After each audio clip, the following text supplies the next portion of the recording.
I'm curious to see if any other cells on the spreadsheet depend on cell C6. So I'll select it and I'll go to the Formulas tab, and in the Formula Auditing section I'll click Trace Precedence. And it shows me that this cell is not getting its values from any other source. I'll choose OK, but now I'll go to Trace Dependence. And this shows me any cells that depend on the value in cell C6. I'll move to cell E6 and notice there's a formula that is using the value in cell C6. And so is cell C12.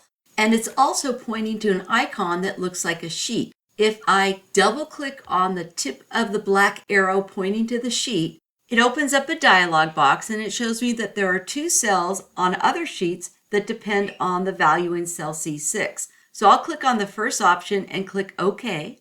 And here's a cell on another sheet with a formula that's also dependent on cell C6.